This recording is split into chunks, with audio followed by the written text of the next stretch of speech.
का महान समुद्र है, इसके लिए इन वस्तुओं की क्या आवश्यकता?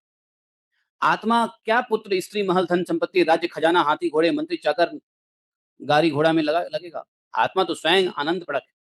आत्मा स्वयं अपने आप में स्वात्माराम है, आनंदित रहते हैं। उनको इस वस्तुओं से क्या लेना-देना है? क्योंकि ये विषय तो शरीर के साथ ही भला नष्ट हो जाने वाला है।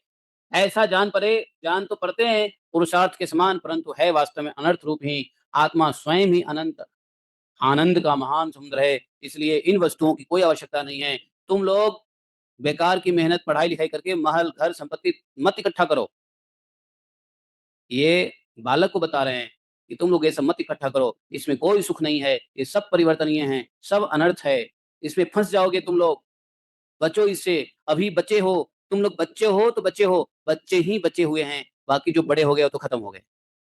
बताओ, बच्चे ही बचे हैं, बड़े तो खत्म हैं, नहीं? तो तुम लोग जो है वास्तव में भगवान की भक्ति करो, है ना? और तुम्हें बाद में जो इच्छा होगी वो भगवान पूर्ति करेंगे। भक्त तो बन जाओ पहले। तो बोला क्या करना पड़ेगा भक्त बनने के लिए? तो दैवी आसुरी गुण छोड़ दो, दैवी गुण लाओ, आसुरी गुण छोड़ दो।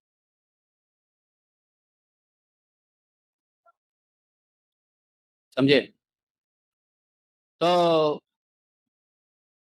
प्रहलाद महाराज जी ने कहा कि भाइयों थोड़ा विचार तो करो, तनिक विचार करो।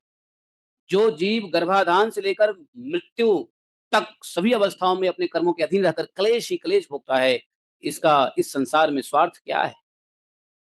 यह सूक्ष्म शरीर को ही अपना आत्मा मानकर उनके द्वारा अनेकों प्रकार के कर्म करता है और कर्म के कारण ही फिर शरीर ग्रहण करता है। इस प्रकार कर्म से शरीर और शरीर से कर्म की परंपरा चलती रहती है, चलती रहती है, चलती रहती है, चलती रहती है और इसी परंपरा को तोड़ के निकलना भगवत प्राप्ति है।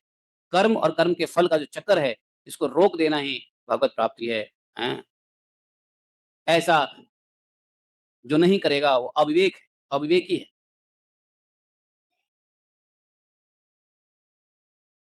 इसलिए निष्काम भाव से निष्क्रिय आत्मस्वरूप भगवान श्री हरि का भजन करना चाहिए। क्या करना चाहिए? 48 श्लोक में देख लो। बोला तस्मादर्थाश्च कामश्च धर्माश्च यदपाश्रयः भजता नीह या आत्मानं नीहम हरिमईश्वरम। इसलिए निष्काम भाव से निष्क्रिय आत्मस्वरूप भगवान श्री हरि का भजन करना चाहिए। धर्म, अर्थ और काम सब उन्हीं के आश्रित हैं, बिना उनकी इच्छा के नहीं मिल सकते हैं। भगवान श्री हरि समस्त प्राणियों के ईश्वर, आत्मा, परम प्रियतम हैं। वे